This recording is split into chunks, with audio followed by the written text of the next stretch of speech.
నమస్కారం. మన్ను కథలకు స్వాగతం. ఈరోజు మనం స్వాతిలో ప్రచురింపబడిన ఏప్రిల్ 2025లో ప్రచురింపబడిన ఒక ఫాతిమా అనే ఒక చక్కటి కథ విందామండి. రచించిన వారు మొగిలి అనిల్ కుమార్ రెడ్డి గారు. ఇక కథలోకి వెళ్తున్నానండి. కొన్ని ప్రేమ కథలు అర్ధాంతరంగా ముగుస్తాయి. మరికొన్ని అందమైన జ్ఞాపకంలా మిగిలిపోతాయి. మిగిలిన అతి కొద్ది మంది మాత్రమే సుఖాంతం అవుతాయి.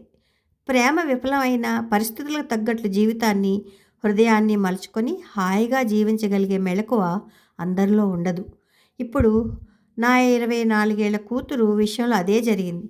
ప్రేమించినవాడు మోసం చేశాడని నిద్ర మాత్రలు మింగి తను చాలించాలనుకుంది. అదృష్టం బాగుండి సమయానికి హాస్పిటల్కి తీసుకెళ్లడంతో ప్రాణాపాయం తప్పింది. క్యాన్సర్తో మరణించిన నా భార్య జ్ఞాపకం నుంచి ఇప్పుడిప్పుడే కోలుకుంటున్న నాకు ఈ సంఘటన ఒక పెద్ద షాక్. అల్లారుముద్దుగా పెంచుకున్న మహి ఇలా చేయడం నేను జీర్ణించుకోలేకపోతున్నాను.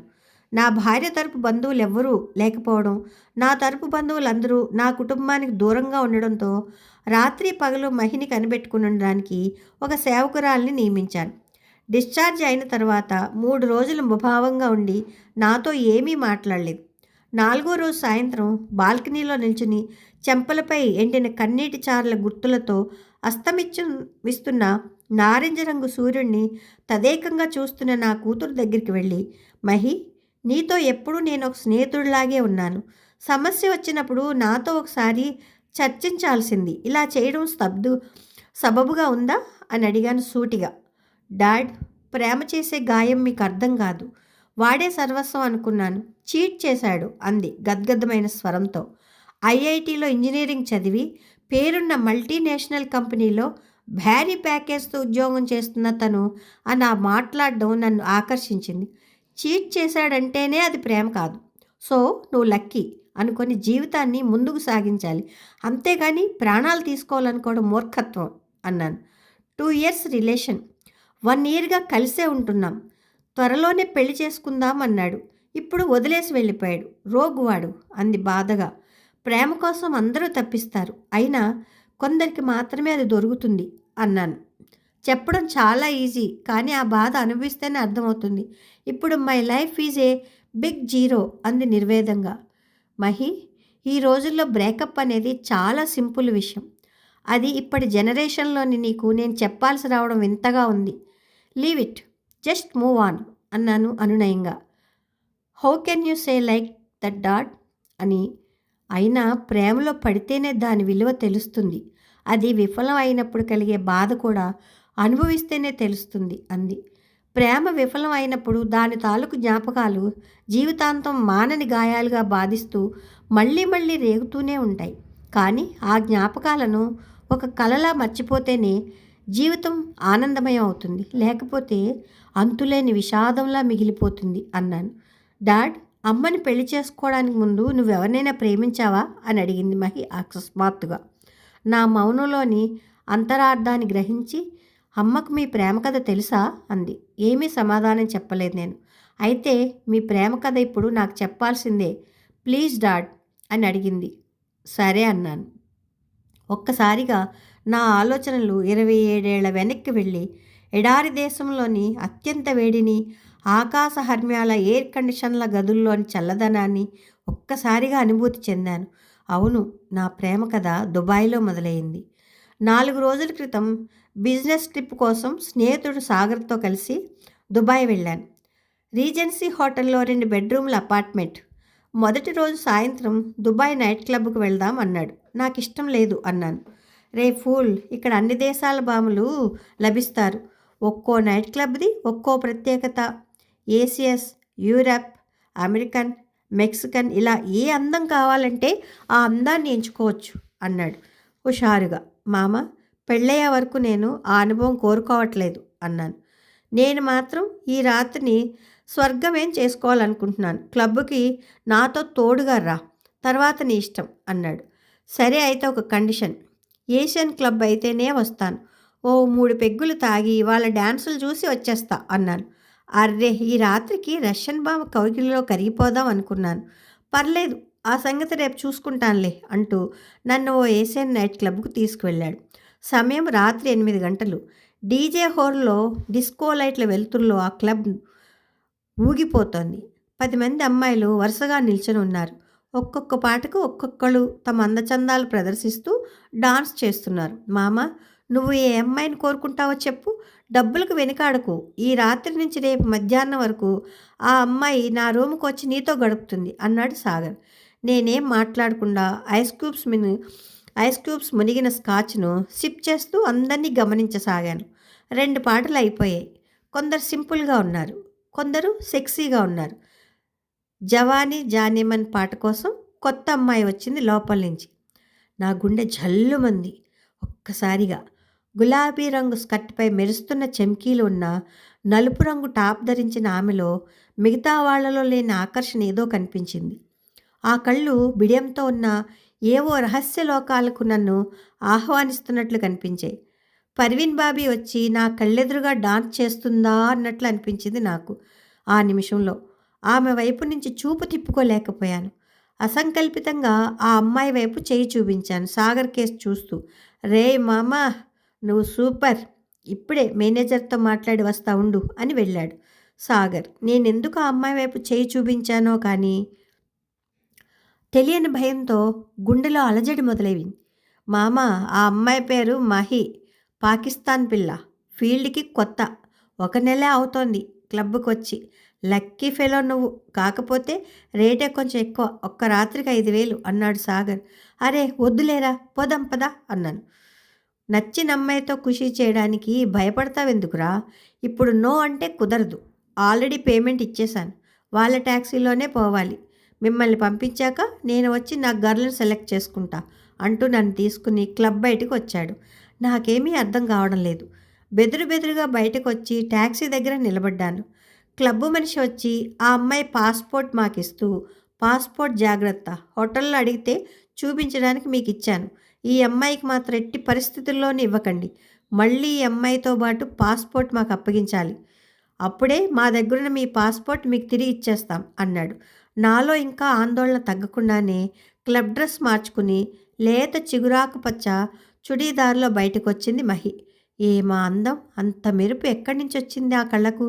పచ్చటి ఆమె పసిడి ఛాయను, లిప్స్టిక్ రాసిన ఎర్రని పెదాలను తదేకంగా చూస్తున్నాను. ఎందుకో సిగ్గుగా కూడా అనిపించింది. హోటల్ రూమ్కి వెళ్ళాక తనివి తీరా చూసుకోవచ్చులే మామ అంటూ కన్నుగీడుతూ టాక్సీ ఎక్కించాడు సాగర్. హోటల్కి చేరుకునేదాకా మళ్ళీ ఆమె కళ్ళల్లోకి చూడలేకపోయాను. గుండెలు అదురుతున్నాయి. రూమ్లో కడిగిపెట్టగానే ఏం మాట్లాడాలో తెలియక ఏమైనా తిన్నావా అని అడిగాను. లేదు అంది హిందీలో.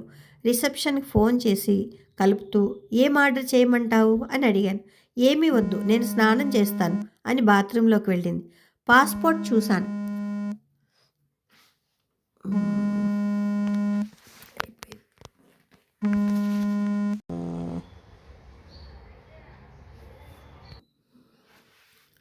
అని బాత్రూంలోకి వెళ్ళింది.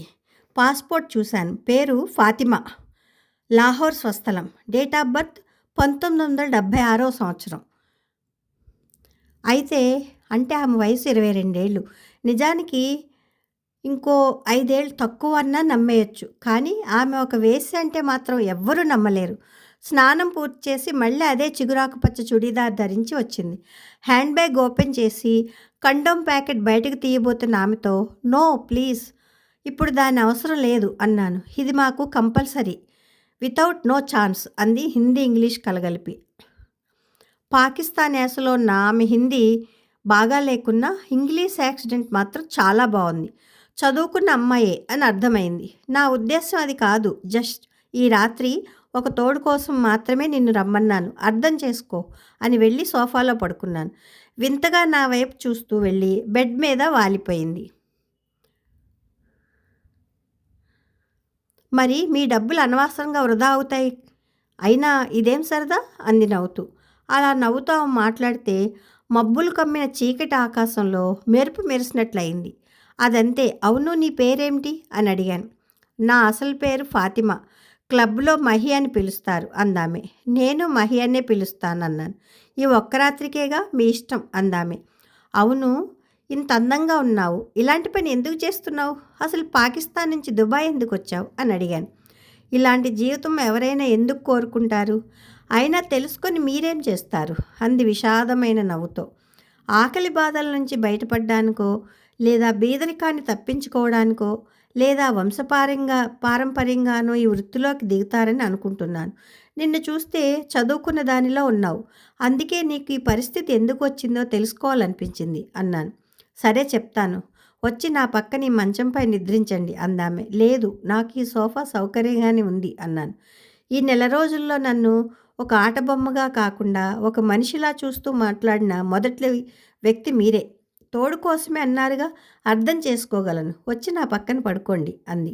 బిడింగానే లేచి ఆమె పక్కన బెడ్ మీద ఒరిగాను. తొలకరి చినుకులు రేపిన మట్టి పరిమళం లాంటి జ్ఞాపకాన్నిచ్చే సహజమైన సువాసన ఏదో వచ్చింది ఆమె ఒంటి నుండి. ఇప్పుడు చెప్పు అన్ని వివరాలు అని అడిగాను. అమ్మ చిన్నప్పుడే మరణించింది.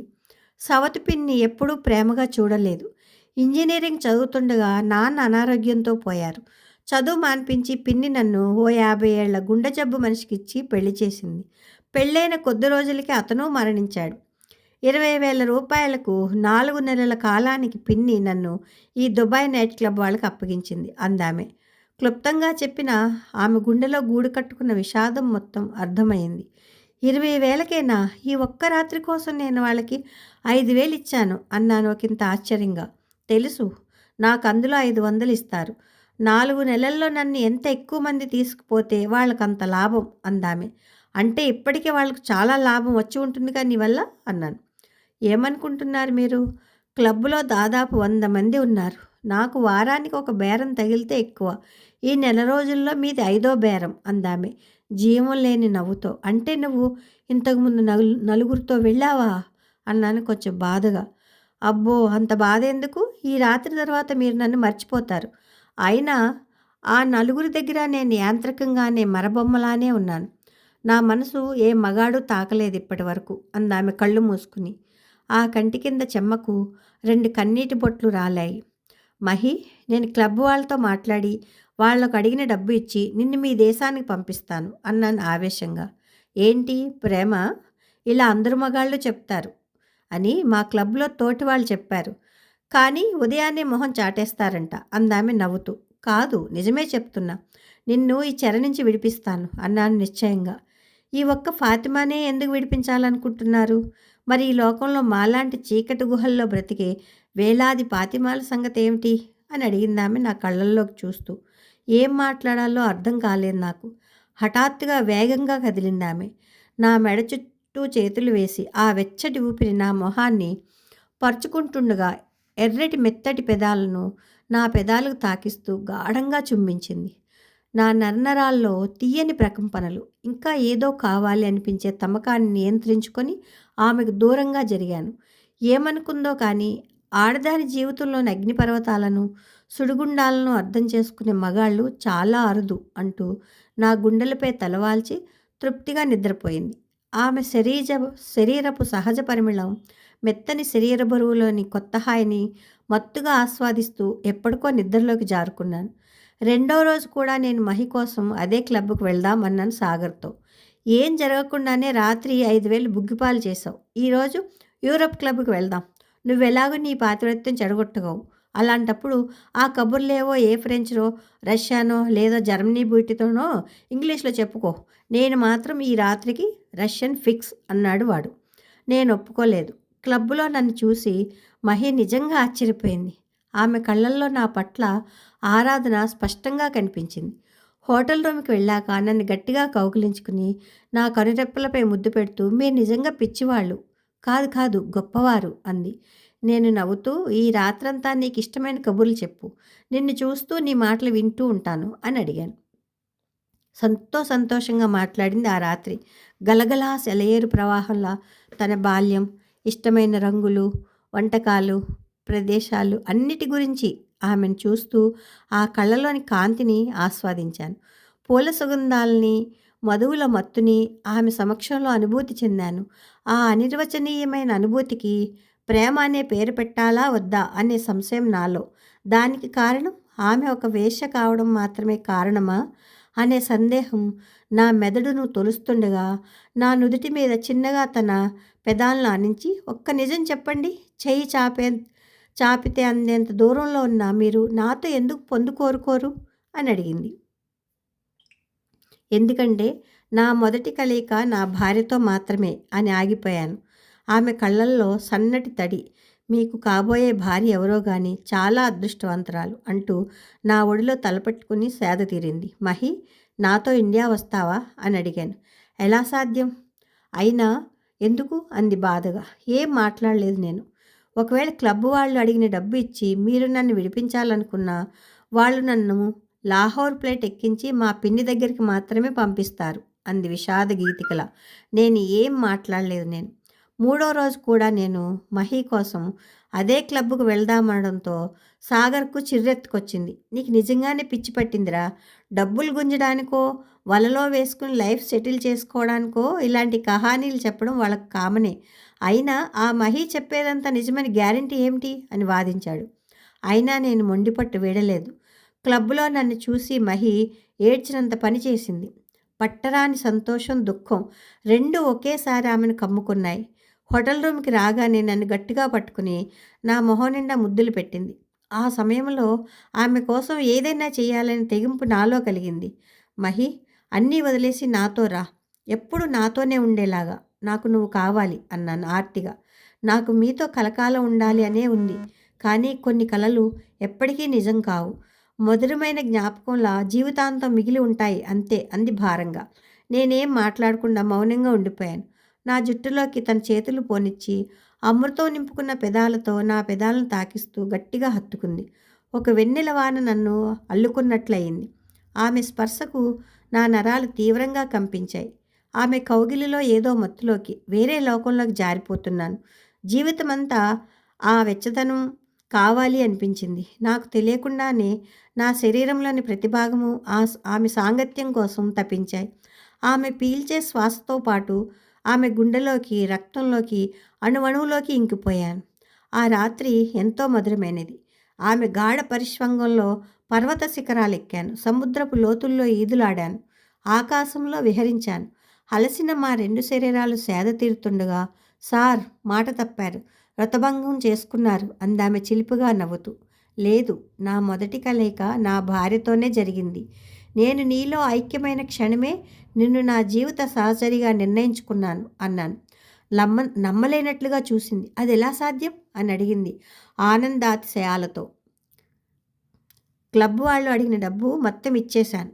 ఇదిగో నీ పాస్పోర్ట్. ఇప్పుడు నువ్వు స్వేచ్ఛాజీవి. క్లబ్ వాళ్ళు నీకు లాహోర్ ఫ్లైట్ టికెట్ బుక్ చేశారు. నేను కూడా ఎంబసీతో నాకున్న పలుకుబడితో నీకు ఇండియాకు తత్కాల్లో వీసా మరియు హైదరాబాద్ ఫ్లైట్ టికెట్ బుక్ చేశాను. ఇండియాకు వెళ్ళాక నన్ను పెళ్లి చేసుకోవడం ద్వారా నీకు పౌరసత్వం లభిస్తుంది. రేపు సాయంత్రం 6 గంటలకు ఫ్లైట్. నిర్ణయం ఇప్పుడు నీ చేతుల్లోనే ఉంది అన్నాను. ఆమెకు నోట మాట రావడం లేదు. ఇది కళా నిజమా అన్నట్లు చూసింది. నన్ను గట్టిగా హత్తుకుని ఐ లవ్ యూ అంది అంతులేని సంతోషంతో. క్లబ్కు వెళ్ళి లగేజీ సర్దుకుని రేపు సాయంత్రానికి ఎయిర్పోర్ట్కి రా, నీ కోసం 1000 కళ్ళతో ఎదురు చూస్తుంటాను అన్నాను. మరుసటి రోజు సాయంత్రం ఎయిర్పోర్ట్లో మహి కోసం ఎంతగానో ఎదురు చూశాను. తను రాలేదు. క్లబ్ ల్యాండ్లైన్కి ఫోన్ చేస్తే తాను గంట ముందే లాహోర్ ఫ్లైట్ ఎక్కినట్లు చెప్పారు. భారమైన హృదయంతో నేను హైదరాబాద్ ఫ్లైట్ ఎక్కాను. నా కథ పూర్తి కాగానే, డాడ్, ఆమె మీకోసం రాకుండా ఎందుకలా చీట్ చేసింది? అంతగా ప్రేమించి ఆమె కోసం పరితపించిన మిమ్మల్ని ఎలా వద్దనుకుంది? మీరేమో మహి అని ఆమె పేరే నాకు పెట్టుకున్నారు అంది మహి. ఆమె నన్ను మోసం చేసింది అనుకోవడం లేదురా. ఆ ఎడారి కోయిలా ఒక వేసవి కాలపు అర్ధరాత్రి కురిసిన రహస్యపు వానలా నా జీవితంలోకి వచ్చి ఒక అందమైన జ్ఞాపకంలా మిగిలిపోయింది అన్నాను. You are really great daddy. మీ ప్రేమ కథ విఫలమైన మీరు అమ్మతో జీవితాంతం ఎంతో అన్యోన్యంగా ఉన్నారు. అమ్మ చివరి రోజుల్లో ఆమెను కంటికి రెప్పలా చూసుకున్నారు అంది సంభ్రమంగా. నాకు ఇప్పుడు నా కూతురు కళ్ళల్లో ప్రేమ విఫలమైన బాధ, వర్జినిటీ గిల్పోయి కొత్త జీవితానికి ఆశలు రేకెత్తిన వెలుగు కనిపించింది. నా ప్రేమ కథ నా కూతురు ఆలోచన ధోరణిని మారుస్తుందనే సంతృప్తి కలిగింది నాకు. మీ ప్రేమ కథ అమ్మకు ఎప్పుడైనా చెప్పారా అన్న మహి ప్రశ్నకు నా భార్య ప్రతిమ రూపం కళ్ళ ముందు కదలాడింది. లేదు, చెప్పలేదు అని సమాధానమిచ్చి వెనుతిరిగాను. అయితే ఆ రోజు ఫాతిమా నాతో పాటే హైదరాబాద్ ఫ్లైట్ ఎక్కిందని, నాతో 7 అడుగులు నడిచి 6 నెలల్లో తెలుగు భాషతో సహా నాకిష్టమైనవన్నిటినీ నేర్చుకుని నా జీవితాన్ని ఇంద్రధనుస్సులా రంగులమయం చేసిందని, ప్రతిమ అని పేరు కూడా మార్చుకుందనే విషయం నేను మహికి చెప్పలేదు. నా ప్రేమ కథలో అదొక్కటే నేను దాచిన నిజం. కథ సమాప్తం. కథ బాగుందండి.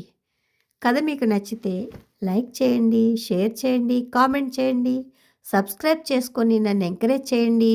ఉంటానండి. ప్రేమతో మీ మను.